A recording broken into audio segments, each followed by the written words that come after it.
higit pa roon atong asahan sa Panginoong Jesus na aking mahal.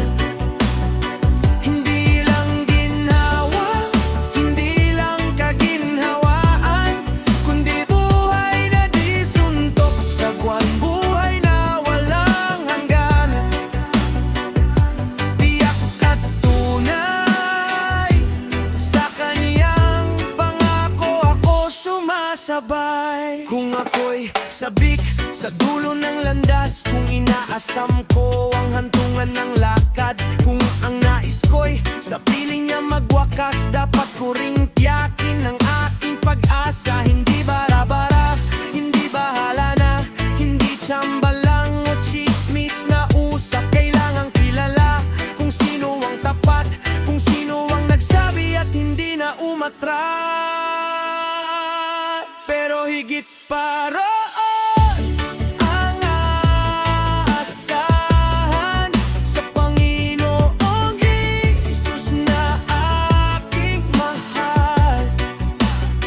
Hindi lang ginhawa, hindi lang kaginhawaan, kundi buhay na di suntok sa buwan, buhay na walang hanggan.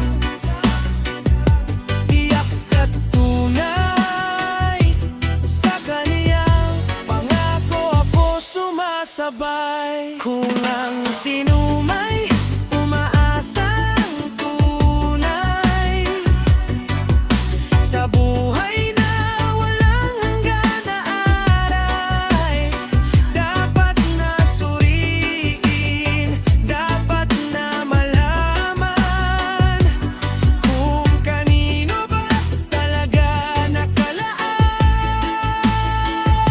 Hindi sa sariling batit, sariling lakas, hindi sa mababaw na salita lang bukas, kundi sa pangakong sa krus ibinuhos ng Panginoong Hesus na tapat magtapos. Pero higit pa roon ang asahan sa Panginoong Jesus na aking mahal. Hindi lang ginhawa, hindi lang kaginhawaan, kundi buhay na di suntok sa buwan, buhay na walang hanggan. Tiyak at tunay, sa kaniyang pangako ako sumasabay.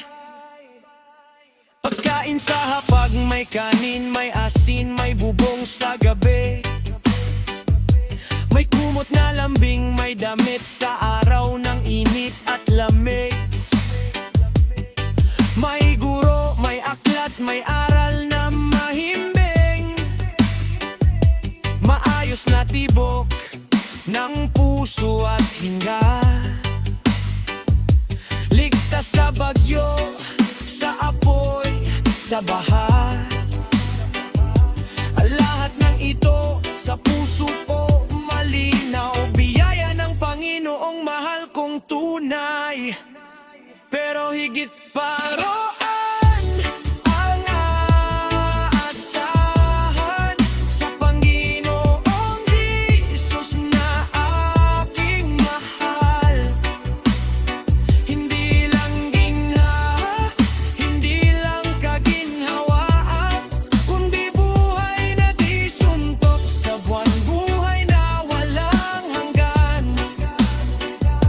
Tiyak at tunay, sa kaniyang pangako ako sumasabay. Kung ang sino may umaasang tunay sa buhay na walang hanggan na alay, dapat na suriin, dapat na malaman kung kanino ba talaga nakalaan. Hindi sa sariling bait, sariling lakas, hindi sa mababaw na salita lang bukas, kundi sa pangakong sa krus ibinuhos ng Panginoong Jesus na tapat magtapos. higit pa roon ang aasahan sa Panginoong Jesus na aking mahal. Hindi lang ginhawa, hindi lang kaginhawaan, kundi buhay na di suntok sa buwan, buhay na walang hanggan. Tiyang katunay, sa kaniyang pangako ako sumasabay.